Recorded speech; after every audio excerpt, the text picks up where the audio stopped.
जिल्हा संभाजीनगर। मी आता आपले मित्र आहे भरत भाऊ चौधरी, राहणार माळी घोगरगाव, तालुका वैजापूर।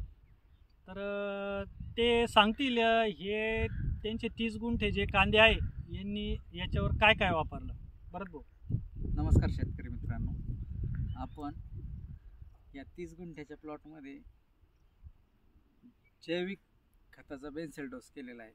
त्यामध्ये आपण ग्रोग्रीन, मायक्रो कॉम्प्लेक्स, मायक्रोरायझा आणि मल्टीप्लायर, ग्रोमॅक्स असे मिळून 185 किलोचा बेन्सेल डोस केला 30 गुंठ्यासाठी।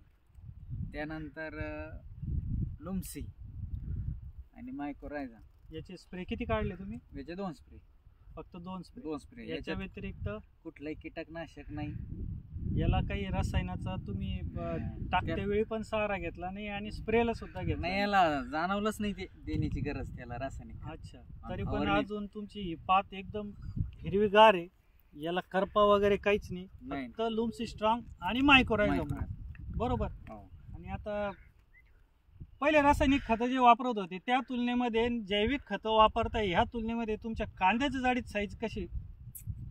पहिल्याला रासायनिक खत आपण ह्याच प्लॉटला मागच्या वर्षी पूर्ण 2 एकरामध्ये 180 क्विंटल उत्पन्न निघलं होतं आपल्याला। अच्छा, 2 एकरात रासायनिक डोस करून। हा, आणि आता आपल्याला 30 गुंठ्यात 180 प्लस उत्पन्न अपेक्षित आहे आणि ते होणार, गॅरंटेड मिळणारच आपल्याला। कारण त्याच्यात आहे ना आपले हे जे कांदे साईज आहे ते तुम्ही बघू शकता, याला अजून साधारणतः 15 दिवसाचा अवधी काढण्यासाठी।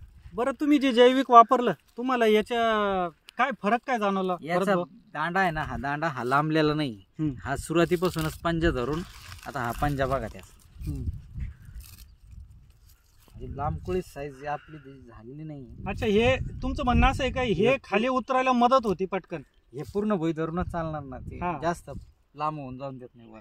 बरोबर, त्याच्यामुळे हे उतर लांब नाही गेल्यामुळे कांदा साईज धरून खाली बनत चालतो। अच्छा, आणि हे रसायन जर वापरलं तर ही बगळ माना होतो थोडक्यात, असं त्याचा दांडा इतका लांब। अच्छा, आणि काही कलरला वगैरे काही तुम्हाला कलर, मालाची शाईन बघा तुम्ही, चोपडेपणा बघा ना। आता हे चिखल आहे समजा त्याला मातीचा, पण तुम्ही त्याला बोट लावून बघा माल चोपडा किती फ्रेश किती, आणि अजून त्याला साधारणतः 15 ते 20